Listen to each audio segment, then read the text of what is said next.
crazy. How you all doing? How you all doing out there, Dreamforce? Thank you. Please grab a seat.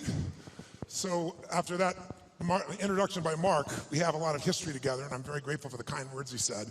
I have had the privilege of interacting with him, knowing him indirectly for about 25 years, and certainly directly for the last 15 years of this journey. And it's so amazing to watch Dreamforce grow from 1,300 people to 135,000, 5 million people online. This man has created like a festival. It's like a music festival for geeks. Excuse me, I mean techies. We're all techies, right? And it's pretty amazing. Can we have a hand for Mark for this creation he's done here called Dreamforce? It's truly amazing. And what touches me most about Mark is his commitment to really find a way to add value. We all know in this room, there's only one way you succeed long term. Anybody can get lucky, do something for a period of time, but real success in any measure whatsoever comes when you do more for others than anybody else. There's no other way to do it. You find a way to add more what? Value. And if we find the way to add more value, we can be superior in the marketplace, but we can also be superior in our own lives. We can enjoy our lives at a different level. We can have a different set of pride that isn't fake, it's not ego. Ego is when you try to make it better than it is, and you know the truth is it's not. But when you really are in a position, when you're in a position where you own what you're about, and you know what you're here to deliver, and you deliver it on a significant scale, then you have an opportunity to really experience not only success, but fulfillment. And this conference has gotten bigger and bigger, not only in its size, but also in its impact. And so I'm really privileged to be back with you here. And I know you're working to raise 1 million meals. And I'm very, very into hunger, to say the least, primarily because I was so hungry at a stage of my life. And my life was completely changed because when I was 11 years old, we had no money and no food. And we've gotten used to that, but it was Thanksgiving, which makes it more emotional. And my parents were saying and doing things that after you say them, you can never take them back. And it was very profoundly painful, obviously, for myself as the oldest and trying to keep my brothers and sisters from hearing it. But it profoundly changed me because that day something changed my life, and it was somebody simply coming and delivering food. And it wasn't the person, wasn't giving it, it was a delivery guy. And it wasn't a happy moment for my father. It was interesting. My mom and dad are yelling at each other. My mom's saying things to my father, you haven't taken care of us. Pretty painful moment. And the door happens, and I go to open the door, and there's this tall guy standing there with these big bags of food, and on the ground beside him he had this pan with uncooked turkey. And he said, is your father here? And I said, just one moment. And I sprinted to get my dad, thinking this was going to be the most euphoric moment you could possibly imagine. Like God had come by and surprised us, somebody cared about us, whatever you wanted to frame it. And my father came to the front door begrudgingly. When he saw the man, he got very angry. And he said, we don't take charity. And he went to slam the door. And the man was a very tall guy, and he put his arm or shoulder against it. It kind of bounced off of him. And he said, sir, this is not charity. Everybody has tough times. And somebody knows you're in need, and they want you to have a beautiful Thanksgiving. Please accept this gift. And my father got even more intense and started saying, I don't accept charity. And this time the man put his foot there and it bounced off of it. And then he said something to my father that I thought my father would hit him.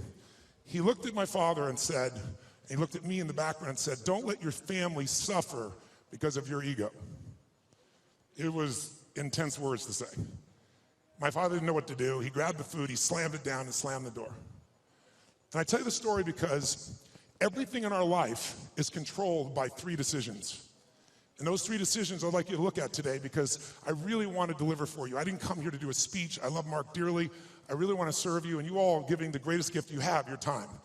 You can get your money back, but you can't get your time back. And so I really want to serve you. And I think one of the most powerful things we could do to serve you is have you become clear of what the controlling force is that's controlling the quality of your life. And you and I both know it's not the amount of money in your pocket. It's not who you know. It's not even what you've been through. It's really the decisions you make moment to moment about a couple of different things. And the 3 decisions I made in that moment that I'd like to pull your attention to just real quick are, in this moment you're making these 3 decisions, by the way. The first one is, what are you going to focus on? In that day, my father focused clearly on the fact that he had not taken care of his family. And whatever you focus on, you're going to feel. In fact, many of us in this room, who's ever focused on something, you were thinking something horrible was going to happen, you experienced the pain of that failure or that challenge in your life, and then it never ever happened. Who's had this experience? Say, I. And if things aren't bad in your life, you can always think of shit that hasn't even happened yet and feel bad in advance. What many people do. Because whatever you focus on, you'll feel. Write it down. Focus equals feeling, because if you start to take control of your focus, you take control of your life. But that day, he focused on the fact that clearly He had failed his family, and that was the meaning. The second decision you make is, what does it mean? As soon as you look at something, think about something, focus on it, you gotta decide, what does this mean? Is this the beginning or the end? Is this punishment and reward? Is God trying to hurt me or trying to challenge me? Or is this nothing to do with God? I was just being a lazy bastard. Right? The meanings we give to things control our life. If you think it's the end of a relationship, are you going to behave the same way as you think it's the beginning of a relationship? In the beginning of a relationship, when you're totally in love with someone, what will you do for them? Tell me, what will you do? Oh, come on, guys. What will you do when you're totally in love? Shout out, what will you do? What? What?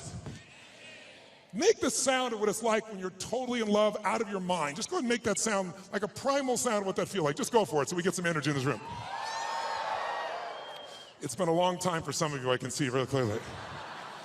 Let's try this time. How about totally in love and passionately desiring this person? Like you can't wait to touch them, make love to them, be with them. Make the sound of what that would be like. Go ahead, nice and loud, go ahead. So when you have the meaning that this is the beginning of the relationship and this person's the most incredible thing and you will do what for them? What will you do? Anything. What if you were that way with your client?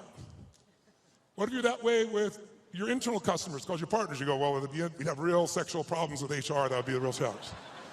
But if your commitment was the same, when you're in that place, you do anything in the beginning of a relationship. In the beginning of a relationship, if your partner said, would you take out the trash? What do you say? Take out the trash. Happily. But after about 7 days or 7 weeks or 7 months or 7 years or 70 years, one day someone said, would you take out the trash? You go, what do I look like, your janitor? You go, what happened to our passion? I'll give you a clue. If you want a relationship to last, if you think it's coming to the end, do what you did in the beginning and there won't be an end. Because when you think it's the beginning, you behave differently than the end. The meaning we associate to things controls our entire lives. It's not that your mother or father died that's giving you suffering. Certainly that's painful. It's the meaning you think it shouldn't have happened. And when we take control of the meaning, it's the only thing we can control our lives. We can't control events.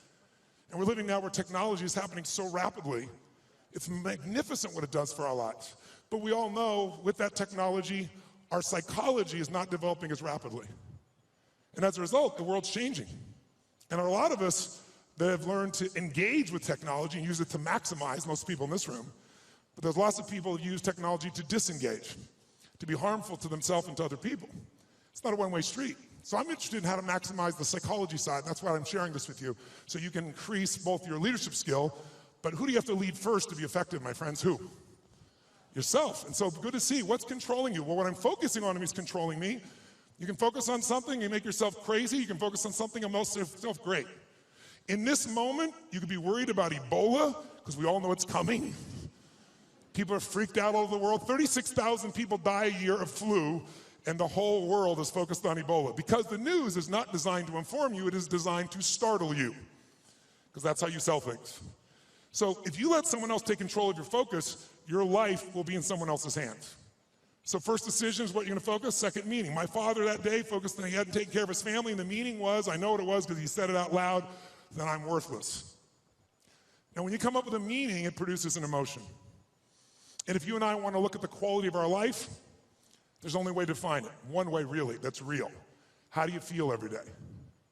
If every day of your life you got $1 billion and every day you feel guilty or angry, by the way, nothing worse than an angry rich man or woman, isn't there? You just want to slap them, don't you? How do you have the right to be angry? But they find a way. But if you got $1 billion and you're angry and you're pissed off and you're guilty all the time, what is the quality of your life?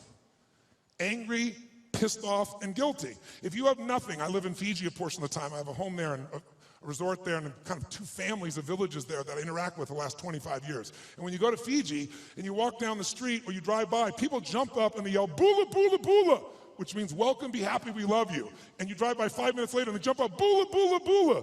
And you're going like, what drugs are they taking? No one's paying them. But they're so happy. They're in such a different state. They've learned to focus on something else and come up with a different meaning for life. But if the meaning is it's the end, if the meaning is that you're dissing me, if the meaning is you don't care, whatever meaning we come up with, that affects the third decision, which is what am I going to do? And what people do is based on the meaning, since the meaning creates emotion. Right? You can be miserable no matter what you have, and you can be euphoric, having nothing. We all know it's true. In fact, is it possible to learn to let, for example, all hell could be breaking loose around you, and you could just be sitting in a chair in this centered space, all hell breaking loose, and you could still feel great? Is that possible? Yes or no? Yes or no?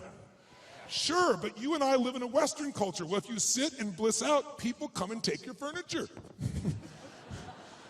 So we have to be good at not only controlling the internal world, but our external world. And that's shaped by what we do. And what people do is based on their emotions and also their role models.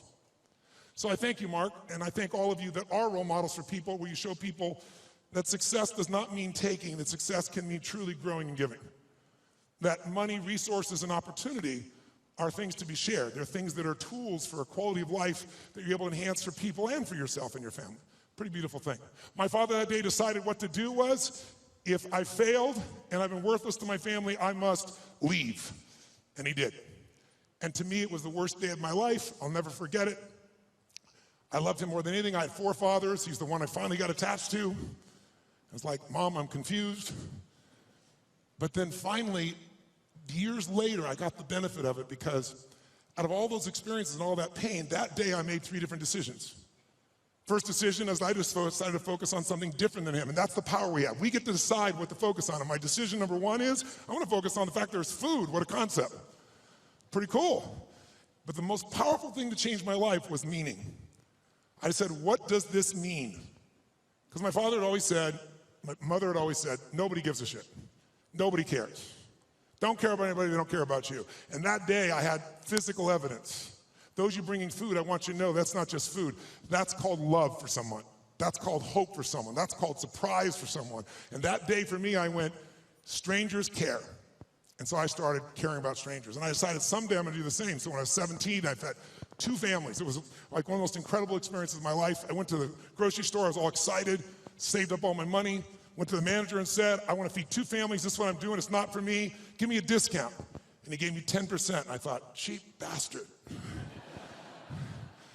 But I went out and I delivered this food, and ironically, I called this church and I asked in the barrio, a particular place, where are some families in need? They gave me 2 names. I put on a t-shirt and jeans. I wasn't going to be acknowledged.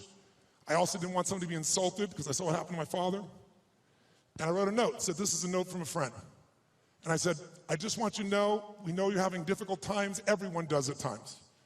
And I want you to have a beautiful Thanksgiving, and please feel loved, take care of your family, and someday, if you can, do well enough to do this for one other family and pass it on. But love a friend. And I had it written in Spanish as well. And I'll never forget, first place I pull up, this rotten old van, stick shift van, that I borrowed from a buddy of mine, with all these bags of food.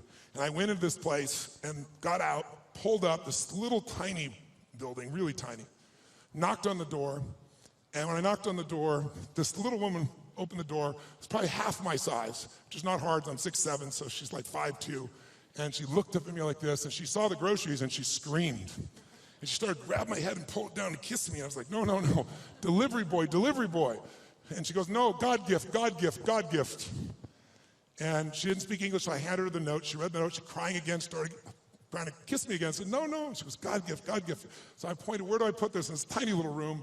There's a table there. I put the food down, and I went over to get some more groceries. And when I did, 4 children come running out. And one hits my leg and wouldn't let go. And when they saw the pumpkin pie, it was over. And it was one of the most emotional experiences of my life, because first of all, this little boy just wouldn't let go. And I delivered this food, and this woman was crying and smiling. And I stayed there just to take it in for a few minutes, seeing them all. It was like going back in time. And then as I went to go leave, I couldn't speak Spanish, and she was like trying to say something in Spanish. I didn't know what to say, and it was Thanksgiving, so I said, Feliz Navidad. It's like, I heard the song, okay? And she laughed and laughed. She's crying and laughing. One of the more beautiful experiences of life, isn't it? When you can have both those experiences in your body simultaneously.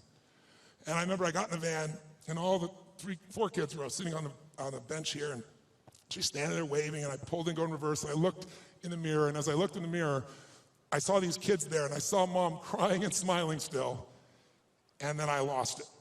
I started crying uncontrollably. And I'm like trying to put the thing in gear, through tears come through my eyes, and I thought to myself, what? I mean, this is a beautiful thing, why am I crying? And then I realized what a gift that day was. I realized that my worst day of my life was my best day. And my goal for you, if you don't already have it, my guess is you've already done it, knowing where you are in your world today, but maybe your second worst day, it's time to make a best day. Because out of every tragedy, out of every pain, it only gets healed when we find a deeper meaning, when we find there's a higher purpose in it. And I realized I wouldn't have been there that day. I wouldn't have that hunger to help somebody else if I hadn't had the hunger in my own soul at one point missing. So it's very personal to me, and I want to thank all of you that made the contributions, and I told Mark and I've announced that I'm going to match the 1 million meals if you hit it, and I'm sure as hell expecting that you will. And so we'll get 2 million, and when I told that, then Mark said, I'll match that.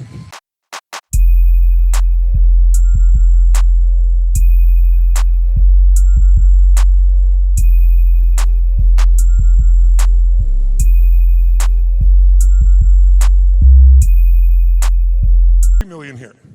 So that's the way to play the game, I think. Just raise the game together. And so I'm excited about what that possibility is. And I'm personally also, November 18th, I'm going to feed 50 million people. I've fed 42 million in my life. And the reason I tell you this, and I'll get off the soapbox, but I want you to think about what's going to create meaning for you. Because money by itself won't do it. But impact will. And impact can be with your own child, spending more time with it. It doesn't have to be anything to do with contribution in any other way. You can contribute to your own family. But contribution is what makes us feel fully alive. And I'm doing that because, I don't know if you're aware of it, but a year ago, last summer, Congress cut the budget for what was traditionally called food stamps by $8.7 billion. By the way, $8.7 billion is the equivalent of every family they support going without food for 1 week a month for 12 months out of the year. And all the nonprofits are trying to support that. So I'm partnering with Feeding America, and I started writing this book, and I thought, I'm going to donate all the profits of the book. I'll feed 10 million people. And then I was like, that's not enough. And I thought, well, I'll get matching donations. And I'll raise the bar, I'll get 20 million. And as time has gone by, I finally decided I'm gonna do 50 million myself, and I'm looking to raise 100 million, and that's in addition to the million I'm doing here. That's not part of it. So if you want help, you're welcome to, and Feeding America is my partner, and we're working for matching funds to get to 100 million people. I'm already to 67 million just with some friends of mine before we even launch it. But it's a goal, and it's, why do we do it? I don't ask you to do it because it's a heavy or something. I do it because you can. Do it because it's fun. Do it because research shows that when it comes to money, buying things will never make you happy. Never. Doesn't mean you shouldn't have some nice things. I have some nice things, I'm sure you do too. But it's not going to give you happiness. Buying experiences can make you happy, by the way. People who say money doesn't matter, they don't know where to shop. Because there's some experiences you can buy that are extraordinary. Who's got some experiences, some trips, some things you've done with family or friends that will live with you for years? Who knows what I'm talking about here, right? Those things, that money can be a really valuable tool there. If you can find enough add value and have money and do those experiences, how cool. I'll tell you what else money research shows will do. People always say money doesn't matter once you get to a certain level. No, it matters that you can spend $5 a month and have more emotional juice, and it can be measured all the way down into your saliva by hormonal changes. You want to use money, not let money use you. And so another thing that'll do it is getting rid of drudgeries. Who here loves to pay for shit you don't want to do? Right? Cleaning the toilet. Who likes to have someone else be able to do that if at all possible, right? Because once you do that, those drudgeries are gone. What do you get to do? You have time. And with time, you can spend more time with your passions, the things that matter for you that you can do in the world, that share in the world. And the third thing that gives people the most enjoyment on money, just so you know, is actually giving it away. And nobody believes that until you do it. Now, if you don't give a dime out of a dollar, you're not going to give 100 million out of a billion ever. Don't kid yourself. So the place to start wherever we are. And if you do, I think you can find there's enormous enjoyment in that process. And I think you'll also find if there's somebody you love, you do something for, it's even more.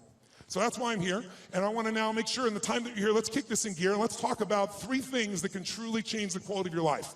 Number 1, first of all, if you make new decisions about the focus on, try this just for a moment. Just for a second, take a deep breath in. Exhale and give it a moan. That was really pathetic. Let's try that again. Deep breath in, then make it a sexual moan and thoroughly enjoy it. Oh, that was much longer and deeper. I like that. That was good. One more time. Use deep breath in and give it a moan. Now, one of the things that I want to talk to you about here tonight, this afternoon, is really simple. And that is, everyone here is in business, and there's a problem that all businesses have. We're in the most competitive environment we've ever been in. We went from, 500 million people being online to a couple billion people being online. And in the next 4 years, they're saying we're going to have 3 billion more online. That means this entire world is a bigger market. If you're the person that adds more value, it also means you're going to have more competitors than you've ever seen in your life. How many think the economic world that we're in today is going to stay the way it is? Raise your hand. Okay, one man on drugs, there's always one. Okay. How many think that the economic environment's going to go through seasons? We're going to have some more ups and downs as we adjust to what's happening in the world here. Say I. Well, then if we know that, our goal, you and I as leaders, should be to anticipate that. In fact, everyone in this room is a leader of something, whether you're the leader of a company or whether you're a leader of a department or whether you're a parent or hopefully you're a leader and not a follower. If you're a leader, you've got to exercise that skill. And so I want to talk to you about that and one of the most important skills at that. But most people don't exercise that leadership because they're dropping behind in their skill sets. And I'll give you an example of what I mean. How many of you in this room, I want an honest answer, and I'd like you to yell the answer, raise your hand if you would, please. How many of you in this room have ever experienced the absolute total humiliation of playing a video game against a child? Scream I if you've done this experience. Oh, come on, let me hear you. What happens when you play the child? Who always wins? Come on, who wins? Always. Why? Is it because they're faster? Is it they're smarter? They're younger? Their neurons are functioning at a quicker tempo? Here's how it usually works.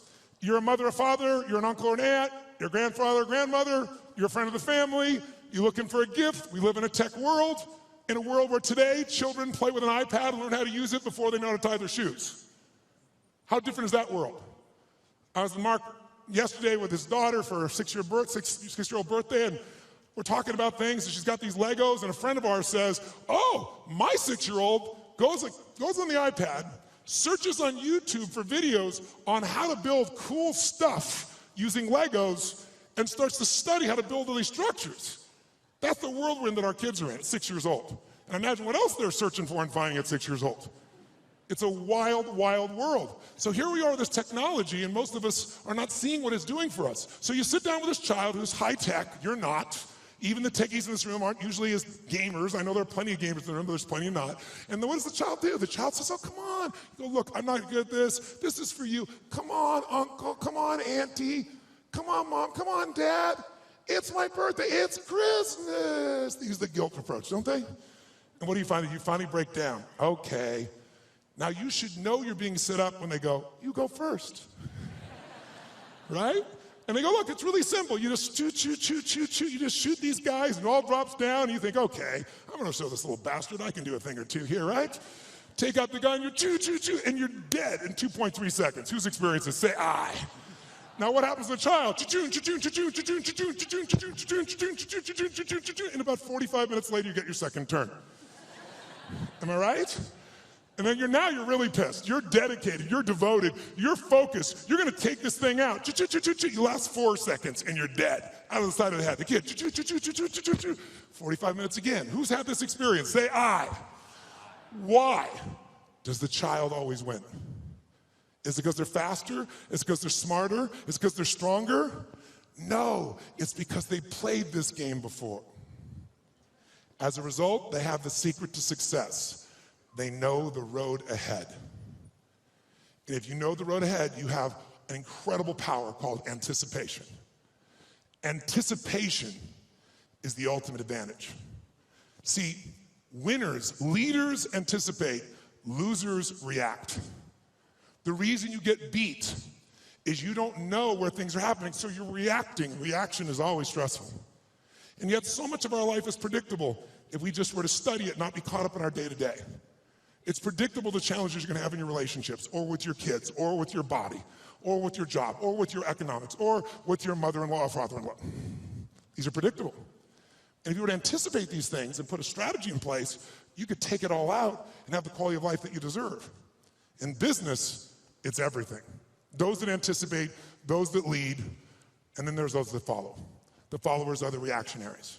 So the more we can anticipate, and you can't anticipate and lead unless you first learn how to lead yourself at a different level. And so I'd love to have you just see that if you and I can start to take control of our focus, and we can start to take control of the meaning of our lives and make something really that meaning that empowers us, because look, what's wrong is always available, isn't it?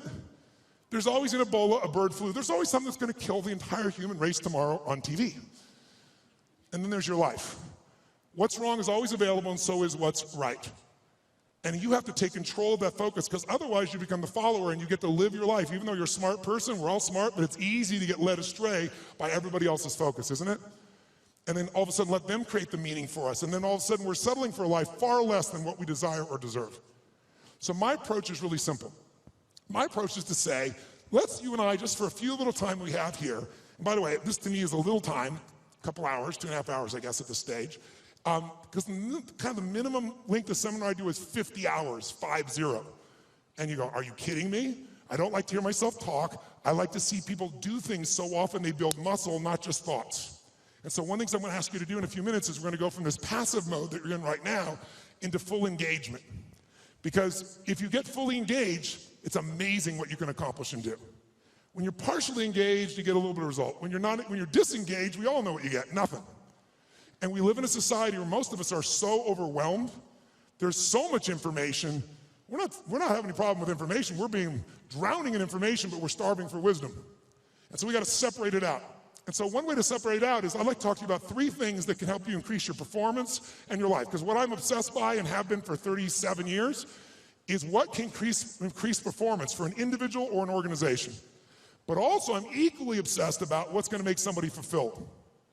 Because who's had this horrible experience? Who here has ever achieved your goal and then your brain said, is this all there is? Who's had this experience here? Say I. And that's worse than failing. At least when you fail, your brain can say, I can figure this out and do it again a new way. But when you succeed and you're miserable, you're basically technically screwed. So what I want to make sure that you and I do is we set ourselves up to be able to win. So there's 3 things I'd like to walk you through. 1, I'd like to walk you through out of the competitive edge that's going to get you both the performance you want at the highest level and also the fulfillment you want. Because if you want to know my view, I can tell you there's 2 master lessons in life. Lesson 1 is the science of achievement. If you want an extraordinary life, if you want a magnificent life, which by my definition has nothing to do with me, it's life on your terms. Some of you, what's an extraordinary life? It's having a cool little company. For some of you, it's having a big billion-dollar company. For some of you, it's not a company, it's 3 wonderful children that you totally love and adore and spend time with. For some of you, it's poetry. For some of you, it's making a difference in the environment. It's different for all of us. It's life on your terms. But if you're going to have an extraordinary life, you need to master, number 1, the science of achievement, which most of you are damn good at or you wouldn't be in this room, right? You know how to go from where you are, have a vision, make it real. Speeding that up, that's my business. And when Mark talked about it, he actually showed me the other day, we were together a couple days ago, and he showed me the very first day he did his V2 Mom, which is really a simple way of saying, what do you really want? What's your vision? And your values is, why do you want it? And walking through the obstacles and the solutions and strategies to get where you want to go. And he showed me on the back of an American Express bill where they designed on the very first day Salesforce. And there you see that day where he engaged. He engaged in his vision instead of settling for a life that someone else had designed. He had a great life, extraordinary life. Top guy at Oracle, working for one of the most brilliant people on the face of the earth. Can you imagine how hard it would be to leave there and start something from scratch? But he had something larger that he wanted. So how do you do that? How do you get yourself there? You got to understand the science of achievement. But I know so many people I get the call from, most successful in the world, business person, politician, leader of some sort, economic leader, financial trader, and they call me up and they want me to change something in their business, but I know what they really want. They really want to find fulfillment still. Because success without fulfillment is the ultimate failure. Who's with me on this? Right? You make everybody else feel great. I mean, it's a horrible example. I hate it. But we all know an extraordinary spirit that took his own life just recently probably lit up more human beings than almost anybody alive when it comes to humor and joy. He made everybody else feel happy but himself. It's sad. You don't want that to be you. If there's any gift he can give besides his joy, is the evidence of what you want to move towards. Nobody in this room is going to move towards that, but we do it at a little level. We die a little bit along the way by giving up what we really desire and believe in. And my goal is to make sure, see if we can wake that up. So, and by the way, fulfillment is as unique as there are people. Achievement, there's laws, right? You do this, money, there are laws. Your body, there's laws. We all have biochemical, special, unique identities, but there's certain fundamentals. If you do them in mass, you're going to be overweight. If you do them differently, you're going to be fit and strong. Same thing with money. But fulfillment is as unique as art. Art is what one person thinks is beautiful, somebody else can think is ugly, and that's perfectly fine. Have you ever gone to an art museum and you see this big red square and they go, $10 million, you go, you gotta be kidding me. $10 million for that frickin' square? I'll draw you a square. But someone else, no, look at the texture, the taste, the flavor, I can taste the paint from here. they have a different way of being fulfilled, right? So those are the two kind of lessons of life. So this is what I'd like to do to help you with both those today, if you want to play with me. Number one, let's take a look at what will give you the edge. Who's up for having a competitive edge in anything you do? Say I. And it's not BS and it's not positive thinking, it's something you can test, because the edge is what's going to get more out of you. Second, I'd like to show you how to create a breakthrough. Who here has an area of your life where there's something you've struggled with for a while, and you're sick of struggling with it, and you're sick of making excuses, and you want to actually change it today? Who's got one of those in your life? Say I. If you want to play full out, I can show you that. And the third element really affects the other two, and it's really the one that affects business and life, and that's the power of engagement. All of these are tied to engagement. And I'll tell you what triggered me on this, is thinking about how could I add the most value here. And engagement is one of those, new flash words in the corporate culture we all hear about, oh, full engagement, partial engagement. But it's really true. Engagement plays such a huge role, and some of the studies that are out right now are mind-boggling. Have you seen the recent studies that they've done? 142 countries asking workers around the world, how would you describe yourself? Fully engaged, partially engaged, disengaged, aggressively disengaged. And guess what they found out? Throw it up there. Around the world, in 142 countries, they found out that 13% of employees worldwide said they were actually engaged in their work. Now, for us in this room, you'd say, that's absurd, there's something wrong with the survey. Well, you'd be right. In a room like this, it's full engagement, or at least a lot fuller engagement. America has the highest engagement of any country in the world, it's 29%, which sounds so much better when you're 13. So which would you rather have, a punch in the face or a kick in the stomach? But let's flip that around and say, what does that really mean? It means 71% of people are disengaged at work in the richest, most powerful, most influential country in the world. It's mind-boggling. Now, if it was only one study, you'd say, oh, it was a partial, but you can see study after study coming up with similar numbers, slightly off, but pretty much the same ratios. Now, here's what's really interesting. Of those 71%, there's a group in there, about 24% of them, that are actively disengaged. You know what that means? That means they hate what they do and they hate you.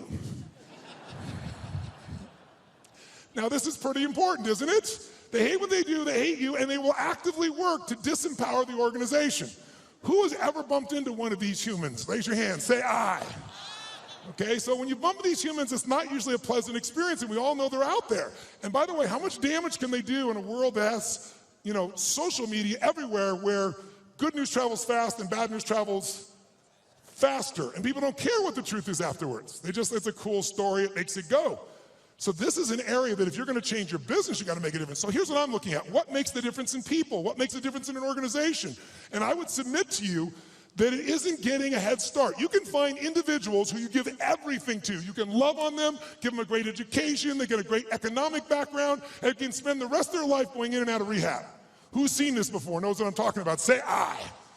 On the other hand, you see people that life's kicked in the face, somebody's been abused mentally, emotionally, physically, you name it, and they become the Oprahs of the world.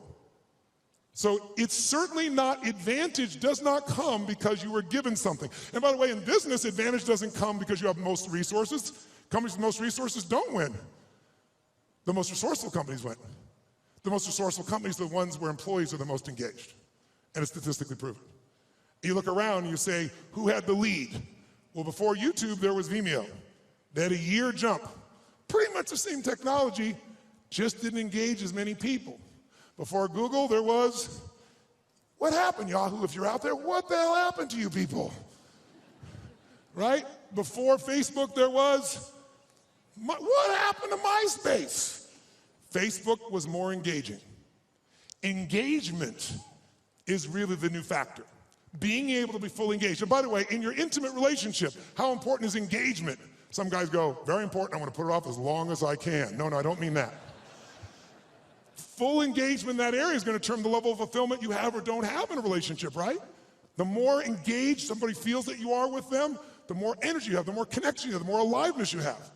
So part of what I'd like to kind of experiment with here is kind of discover what creates engagement for real with you, what creates disengagement, because these are huge factors. Because if you understand what they are, your level of performance, your level of results, your level of leadership, your level of joy will change very, very radically. Who's with me that engagement is not just a term, but something that can make a difference in your body? Let me see a show of hands, say I. Now, I'm asking for your hand raised for some engagement. Because here's what research shows. If you listen to me passively as I'm talking here, guess what? Within a month, if you just listen, sit passively, which which most of you are doing, and there's nothing wrong with it, it's what you've been doing your whole life, what you've been taught to do, you'll remember about 10% of what I say 2 months from now, which basically means you wasted your time today and I wasted mine. 10%. How many came here because you want to learn something, do something, change something, make something stronger or better? Say I. If that's true, then if all you do is take notes, which I don't see anyone barely doing, oh, thank you very much, a few of you. I stand corrected. Then nudge the people on either side. What's wrong with you, bitch? Come on, where's the notes? Right? Because I don't know anybody who's got that great a memory. In my entire life, I've kept journals. Because here's what I learned early on. Writing it down, if I never look back and read it again, the physical act of writing it down drives the grooves deeper. Repetition is the mother of skill. You look at anyone who's masterful, why are they masterful? Why can LeBron James do what he can do? Because he's done it a few million times, right? You know, Kobe will go out and make 300 shots before he will leave that floor every day. 300 shots. The same freaking activity. Most people in tech world, oh, I heard that story, I know that thing, oh yeah. If you're not doing it, you don't know shit.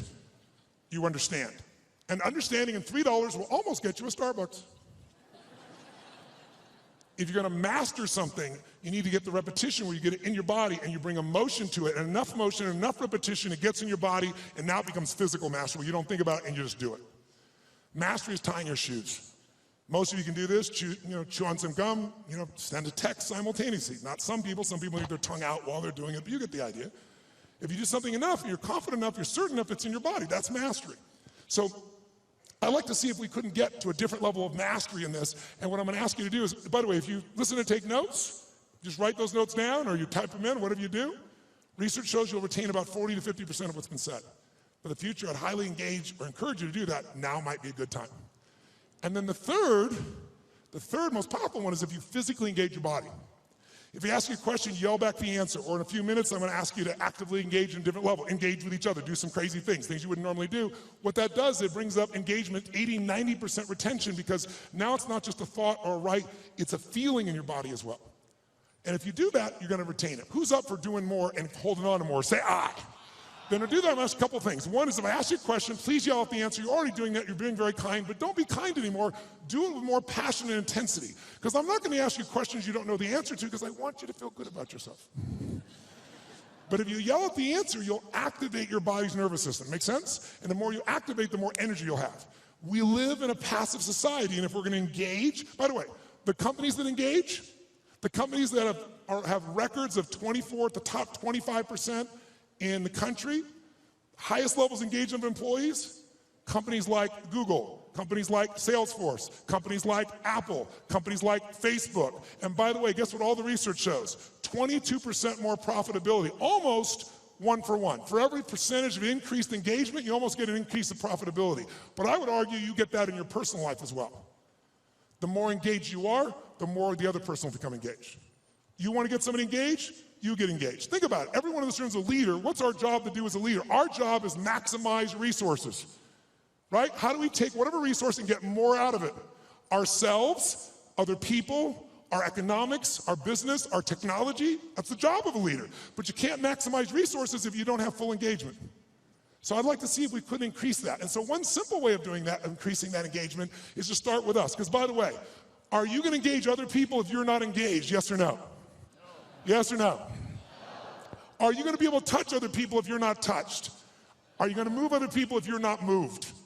And so, by the way, here's the problem. How many of you wake up, you have certain days you wake up and you think to yourself, today, I don't want to talk to any people. Who in this room has days like this where you don't want to talk to anybody here? Say I. Oh, come on, say it with some energy, I. But as a professional, you got to do that most times. And if you fake it, do people feel it? So I want to show you some ways to change it. But here's the reward of engagement. If you can become a person to engage others, you will now become an extraordinary leader, not a mediocre or good one. As far as I'm concerned, good is the enemy of great, as corny as it sounds. So think about it.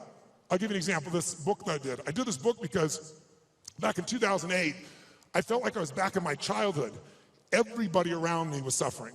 And I hate suffering. Most of the skills I develop is because I want to take somebody else suffering and take them to a place where they have joy and aliveness and health and vitality and abundance or whatever I can do to help. And so I've got the guy that cuts my hair, my barber, is like, his kid can't go to college. He's lost half of what he's got to do. A billionaire client of mine. is no longer a billionaire, and he's feeling equally bad, he thinks, but suffering is suffering in somebody's mind, right?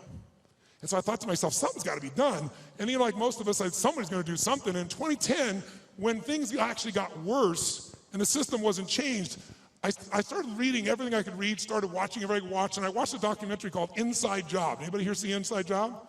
If you didn't see it, it was Matt Damon did the documentary on it, and it won the Academy Award.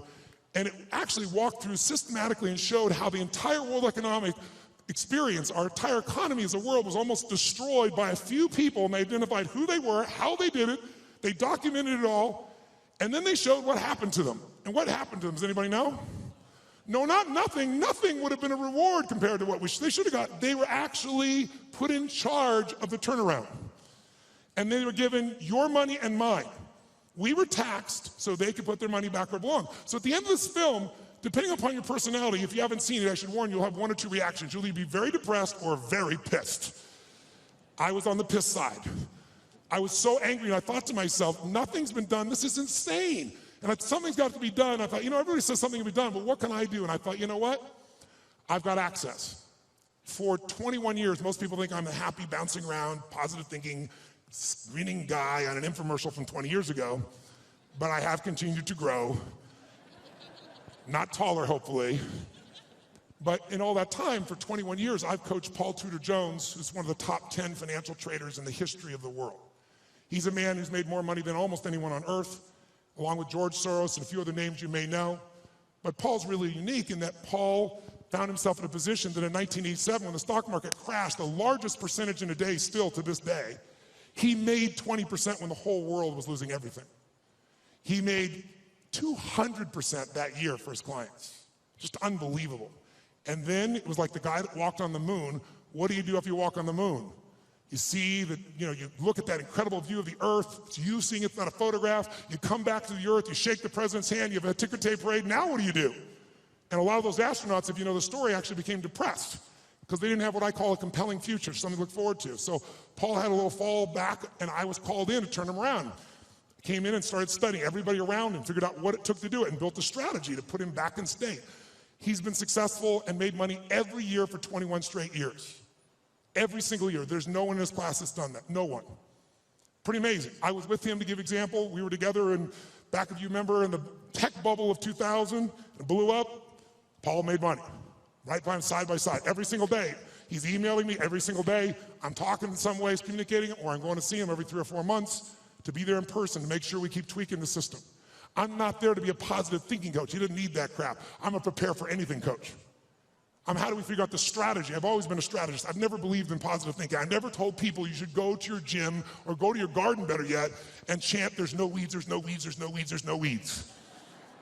I'm like, here's the weed, let's pull it out. That's what I do with him. 21 years. 21 years includes 9/11. And when the whole markets are blowing up, making money.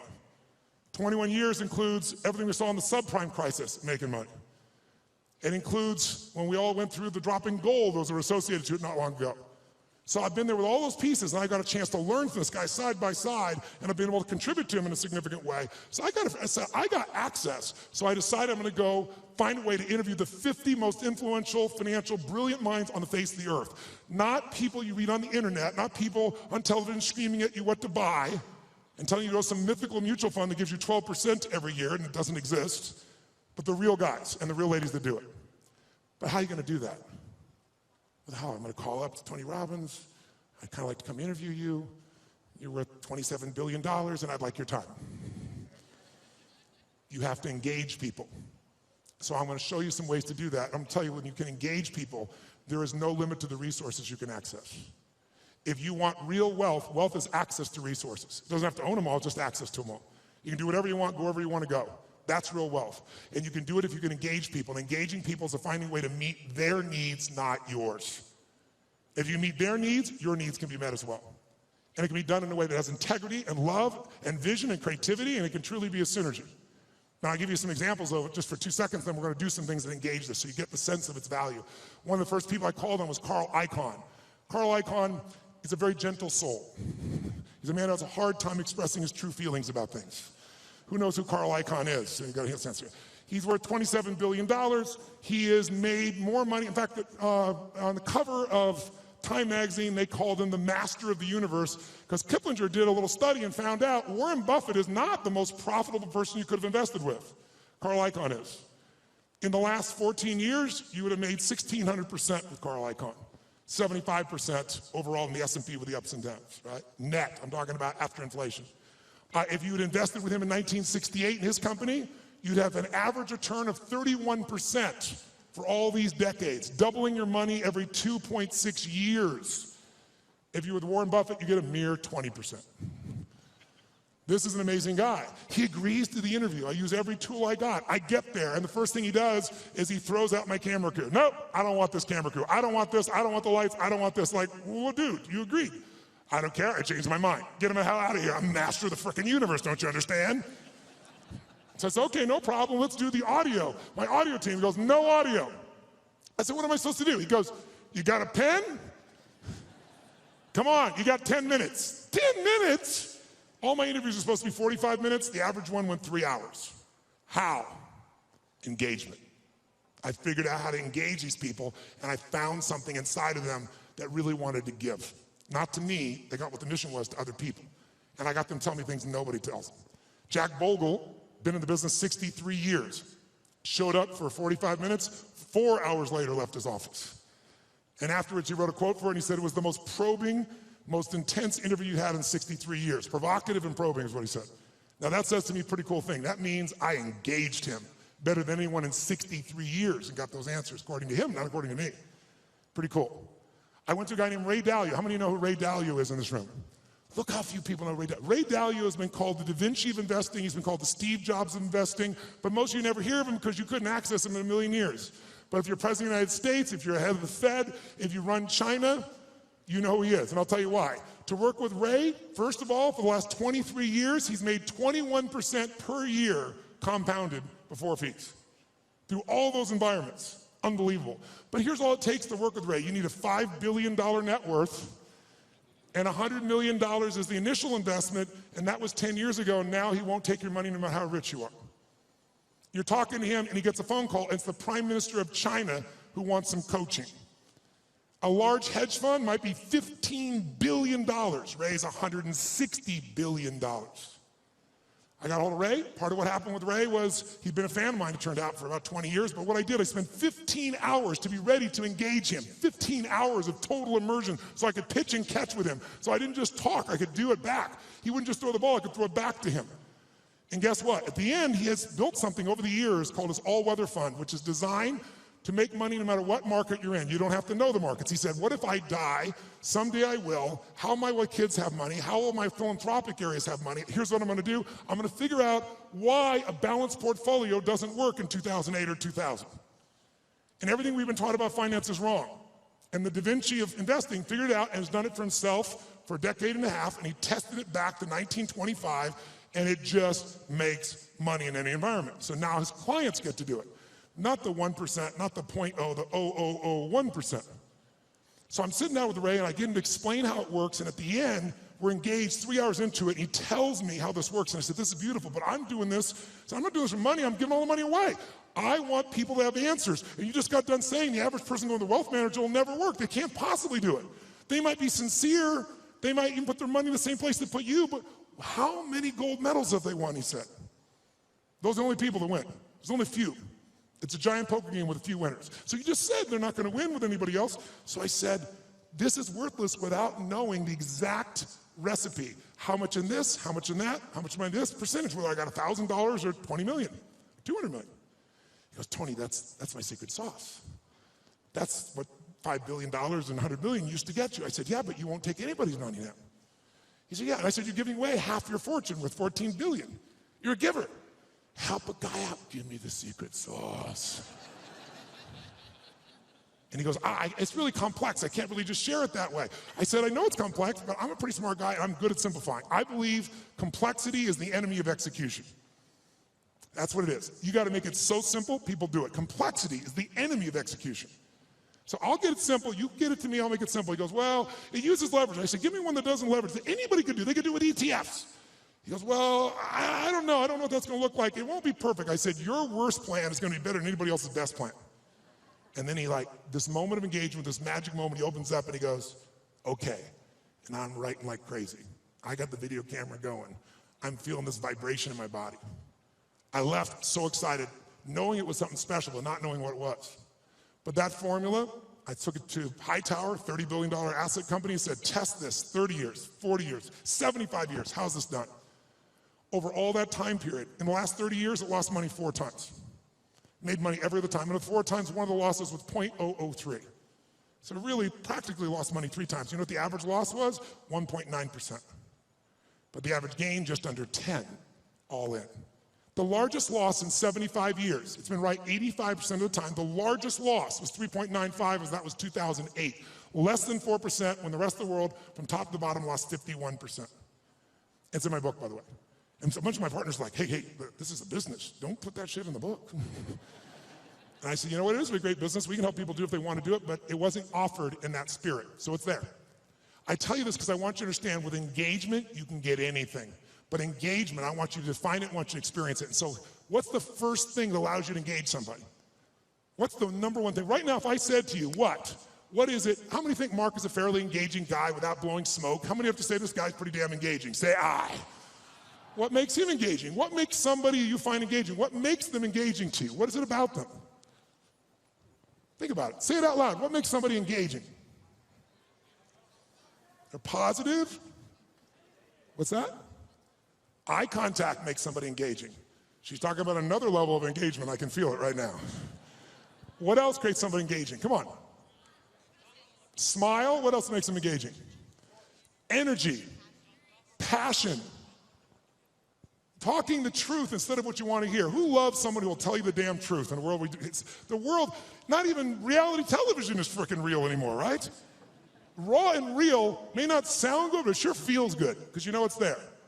Sincerity, when you feel like somebody, how about caring? When you feel like somebody truly cares about you, does that make you engage more? Right? What makes something disengaging to you? What makes you disengage with someone? Lying, when you can't trust them? Arrogance, when they try to control you? What disengages you?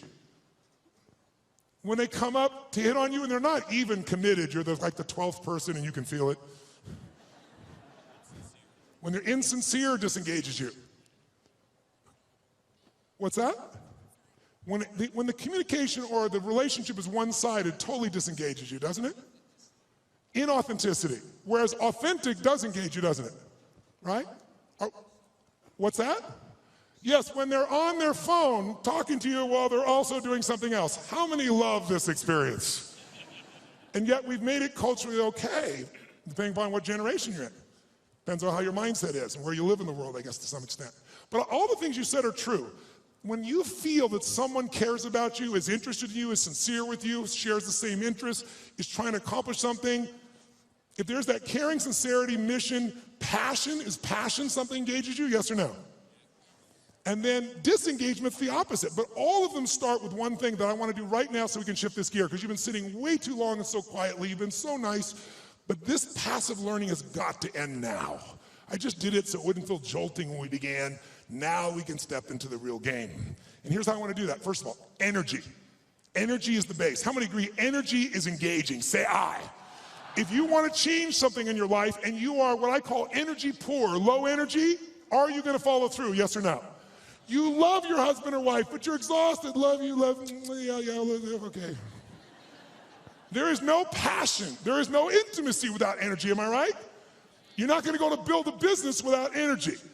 You see this crazy man, he's filled with energy, day and night and day. It's Richard Branson. How much energy does that man have? He's insane in his energy. Anybody I've ever met who really has this compelling ability to engage with people, it's energy, but are they born with it? Some maybe, most not. Because I've interviewed them, I've seen them, and I also see some of them like Richard. Richard is a ball of fire of energy, and then he's not. He's actually a very internal guy in many ways. He's external when he wants to go do something. He's crazy and willing to risk his life, not in business. In business, he goes, okay, I'm gonna take Virgin and make Virgin Airways, so how can I lose? Oh, I'm gonna make a deal with Boeing that if they fail, I get to give them the jets back. That's how he thinks. In his life, let me go in the middle of a balloon in the middle of the sky and hope shit happens. The point is, engaging people have that kind of energy. It doesn't matter who they are, where they are, they have that kind of experience. So what you and I got to do is we got to tap that out. So how many of you have had times when you were in the flow, where energy was going through you, like you didn't have to think about it. The right thing was said, the right thing came out of you. Who's been in this place before? Say I. Oh, come on, say I. Who's ever had a time where you did something, and after you did it, you thought, I can't believe I said that. I can't believe I did that. That was so stupid. Who's done this before? Say I. Who's done something where after you did it, you went, That was me. I don't know how I did that shit. That was cool shit. Who's ever impressed yourself? Say I. Now you're the same person. How come one situation you're an idiot, the other one you're brilliant? Who's ever forgotten how to spell your own, or how to remember, let's say, your own email or your home phone number, or how to spell a difficult word like the? Let me see your hands here. In fact, phone numbers are crazy now for most of us, right? Because now we have this outboard brain. If we lose this brain, we're screwed. I don't even know how to call my mom, for God's sakes, right? You don't know what to do when you don't have this thing. So the point of the matter is, if we increase the energy, it'll work. So now here's the thing, where does energy come from? Does energy come from sleep? Yes or no? Really? Who here has ever slept 8 hours and still been tired as shit? Let me see your hands right here. Okay, so that wasn't it. Right? Is it food that gives you energy? Really? Really? Thanksgiving's coming. I know what you're gonna do, right? You're gonna get to Thanksgiving, it's about giving thanks. You're gonna take care of this nurtured body of yours. You're gonna say, no, give me the vegetables, a little this, a little that, right? Now, what do people do at Thanksgiving? What do? Eat everything within reach. And when you're totally stuffed and you can't have another bite, and you say, I'll never what?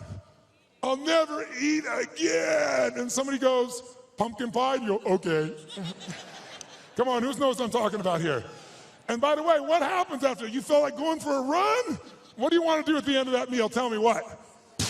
Who here has ever fasted for 5, 6, 7 days or more, gone on a fast? Does your energy increase or decrease as you no longer eat? Which one? Increases massively. So if it's not food and it's not sleep, don't get me wrong, those are useful, then what is it? The answer is, it's psychology. It's a mindset. It's a decision inside yourself where you say, I will no longer tolerate low energy in my life because low energy equals shit relationship. That's a technical term. Low energy means low, lousy business. Poor energy means I no longer have the impact on my children. Someone else with greater energy is going to.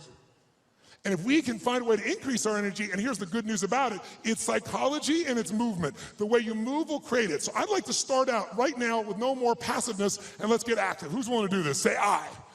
Stand up, you've been sitting way too long. Stand up, shake your body out. Shake it out, come on, we've been sitting way too long. Shake it out, shake it out, shake it out. And then before we do anything else, just to get you going a little bit, stretch up a little bit here. Go over to one side and give it a nice deep moan like a little kid. Go, moan.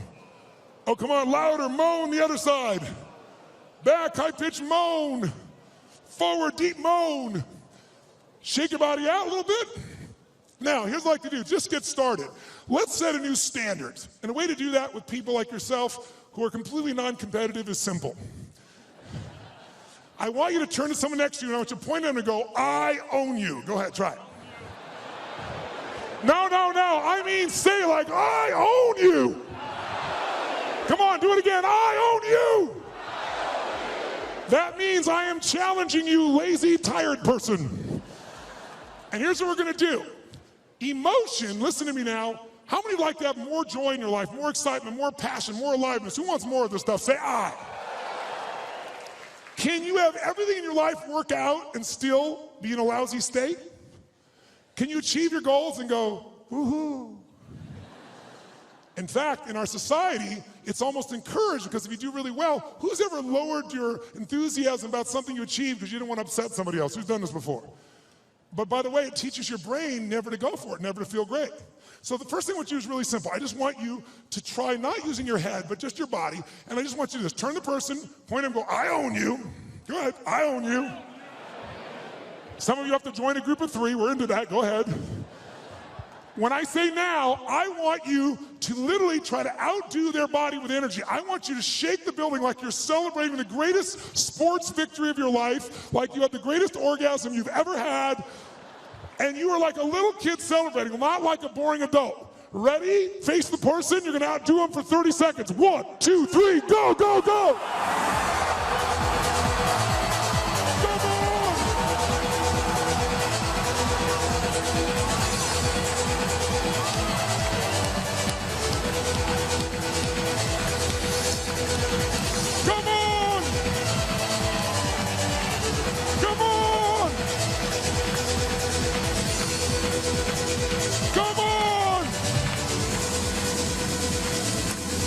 Oh,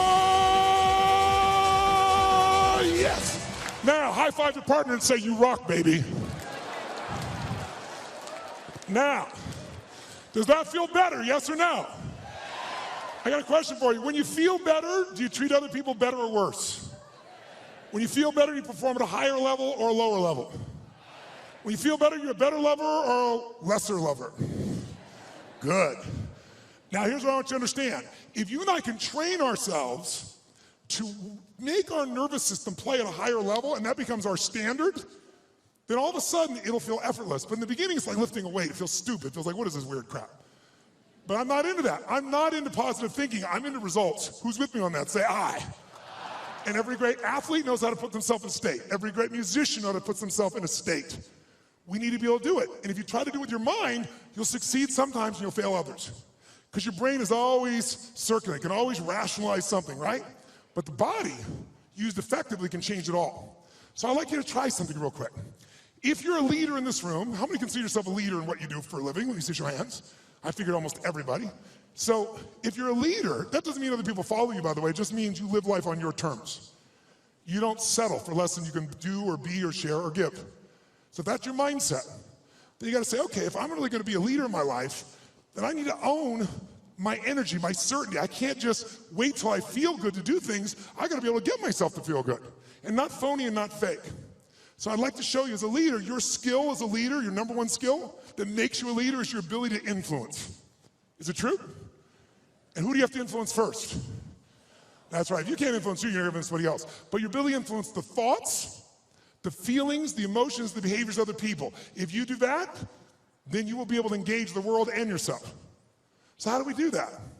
Well, to influence other people, hear me now, to influence other people, you have to know what already influences them. If you try to get your kid to clean their room the way it would work for you, I promise you it probably doesn't work that way for them. Everyone's different, but there are some universals, and one thing that influences all of us is our state. If you're in a pissed off state, if you ever had a friend do something nice and you're in a pissed off state and you snap at them and you feel bad later on, it was just the state you're in. Who knows what I'm talking about here? Say I. So we need to train ourselves to be in a better state.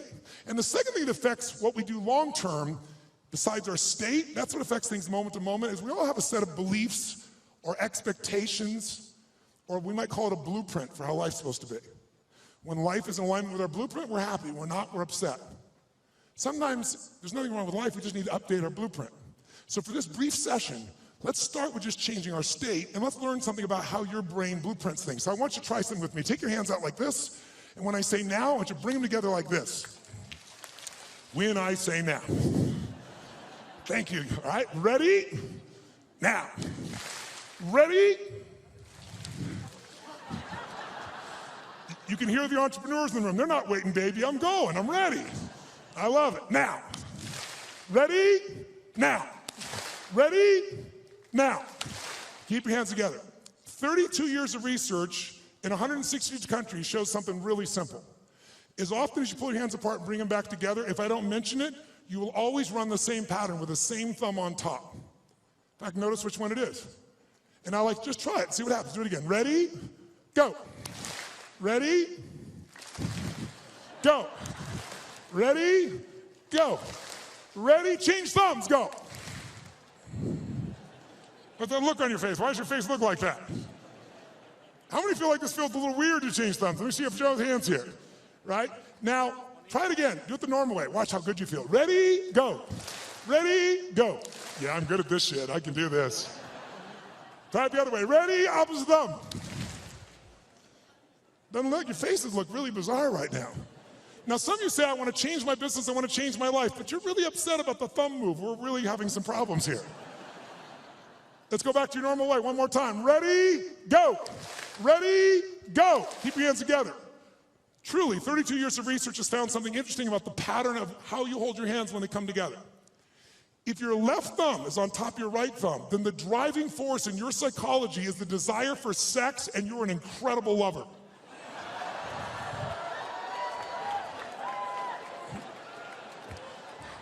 I saw that man change thumbs. I saw you change thumbs. Look at him try to show the one. Oh. However, if your right thumb is on top of your left thumb, then the driving force in your psychology is intelligence, and you will be absolutely financially free in your lifetime. Look at this poor bastard. He's having a thumb fight. Do I want the sex or the money? The sex or the money? If your thumbs just came together and you didn't cross, it means you think you're smart, sexy, and rich, but you will never be any of the three. I'm very sorry for you. This has nothing to do with anything, we're just engaging your body. So shake your body out, shake it out. And here's what we're gonna do right now. We're gonna go engage each other. How many believe that engagement makes a difference in the quality of your life? How many buy that? Say aye. How many think engagement makes a difference in how happy you are? Say aye. If you think engagement will affect your business, say aye. So then why don't you engage? The answer is you do. The question is what level? Right? We all engage. Do you engage at a low level, a deep level? Do you engage the mind? Do you engage your own mind and heart? Other people's mind and heart, or just their head? The people that engage the mind and heart, they have some extraordinary capacity. In fact, I'm going to show you something in a few minutes that I think you'll find very useful. Before we do it, let's just see the ways we can change our engagement. Most of us do this unconsciously. I want you to become aware of how you change your state of engagement. So when I say now, I'm going to ask you to walk around this room and introduce yourself to as many people as you can. I start most seminars this way because I want people to see something inside themselves they don't notice usually. And that is when you go to introduce yourself, though, I want you to do it in a very specific level of engagement. I want you to go up to people where you're really not wanting to engage, you're just doing it because you should and it's polite, but it kind of annoys you. Who knows what I'm talking about here? So when you walk up to them, I want you to literally walk up to them like you're doing this because you have to, but you really are annoyed by this. Like, this is a stupid exercise. Why should we have to do this shit this guy Robbins is saying? Why do I have to shake your hand? You don't say that, you just think it. What do you do when you're a little annoyed with your face? What do you do with your body when you're a little annoyed or a little frustrated or it's a waste of your time? What happens around your eyes? How do you walk to somebody when it's a waste of your time? How do you shake their hand? I want you to notice specifically while you do this, two things. One, how does it feel to be greeted that way? That'll be obvious. But more importantly, what do you have to do to lower your engagement to this level with your body? Because if you become aware of your body, you can change your engagement that fast. I want you to see if I'm annoyed, a little frustrated, and I want you to play like a kid, like you're really doing it. If you're like, you'll go, all right, let's do this stupid exercise. You'll get nothing out of it. Really put yourself like, I have to shake their hand, I don't want, hi. And just notice, what do you do with your face? What happens to the tension, your face, your breath, your neck, your shoulders, your hands, your voice? And I want you to get to as many people as you can over a minute and a half. Ready? Introduce to as many people, and it's a waste of your time. In fact, let me show you what it looks like before you do it so you're clear. Sir, you, come here, come here. What's your name? What? Louis? Get out of here. Give him a hand, it's Louis, ladies and gentlemen. It's Louis.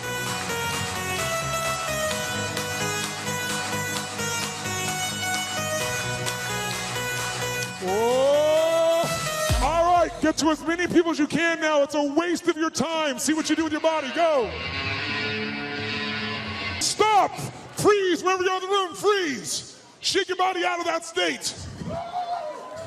Now, when I said freeze, that wasn't hard for many of you because you didn't go anywhere. Hi, that shit's over. So, question, shake your body out of that state so you have none of that left. All right, question. And we've got in this room, what, 6,000 people, 7,000, 8,000, whatever's in this room. I think it's 6,000 people. I'd like if you would to yell the answer, because we have people from virtually every country in the world here, and see what really happens. I want to see if we got a measure. Raise your hand and shout yes if you made a significant change in your body to go in that state. Say yes. Great. Did you change the muscles in your face, yes or no? Yes or no? Did you change the way you moved, yes or no? Did you talk louder or quieter? Which one? Did you talk faster or slower? Which one? Did you go straight for him or did you hesitate? Which one?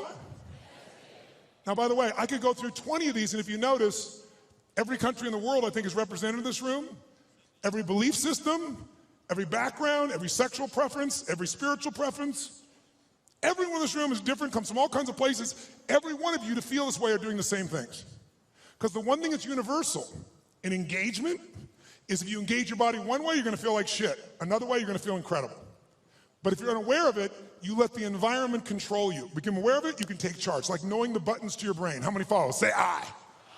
So that's what that one does. Now let's contrast it to a totally different state of engagement. Who's ever wanted to engage with somebody? A man, a woman, a person you wanted to employ, somebody, a client you wanted to gain, and you wanted to engage with them, but you were afraid they wouldn't engage with you fully. You're afraid they reject you, and that fear was really strong and held you back. Who's had this experience before? Say I. Good. If you don't raise your hand, you lie about other shit too, so I understand that. So here's what I'd like you to do. When I say now, I'm gonna ask you this time to greet people in a different level of engagement. I want you to greet them as if you're deathly afraid they're gonna reject you. But to do this, I want you to be like a little kid again. Because when adults, we're all achievers in this room, right? So we're not afraid. Fear is not a word for an achiever. We just get stressed. Stress, by the way, is the achiever word for fear. You go, no, I'm not scared. I just have to get these things done. I'm stressed out, all these things are done. Well, what if you don't get them done? I have to get them done, but what if you don't? Well, then the thing will fall apart. What if it falls apart? Well, then it'll fail. What if it fails? Then I'll be a failure. If I follow the trail of your stress, it will bring me to your deepest fear. So if you own your fear, you can figure out where it is, and I can show you how to change it in seconds. And when fear is no longer around, fear is your only enemy. Because when fear's not there, nothing stops you. Who's with me on this? Say I. But we don't call it fear because that doesn't seem cool to us. We're all adults. But kids, will kids show their fear? Oh yeah. They'll do it, they'll make sounds, they'll do everything. So I'd like you to do this time is when you greet somebody, I want you to exaggerate like you're deathly afraid, like, hi. How you doing?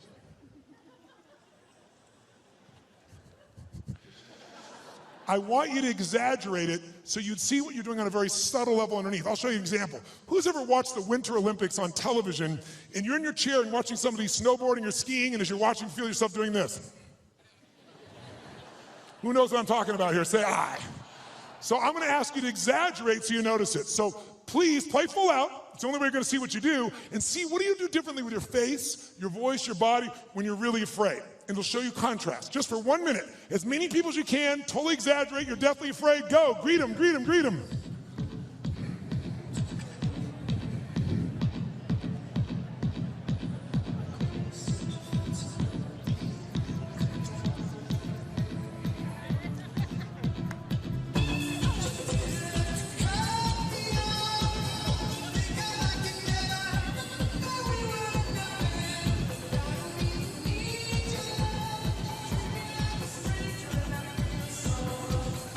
Okay, stop.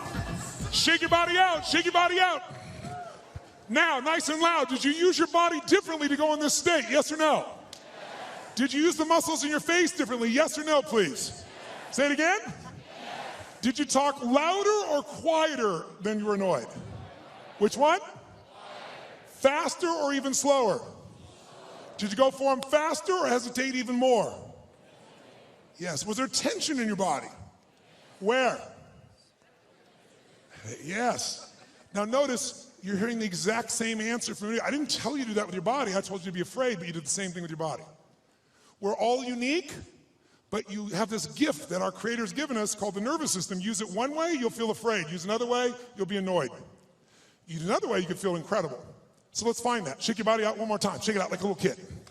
This time when you go to greet people though, how many of you in this room own your own business? Let me see your hands. Own your own company. Let me see your hands.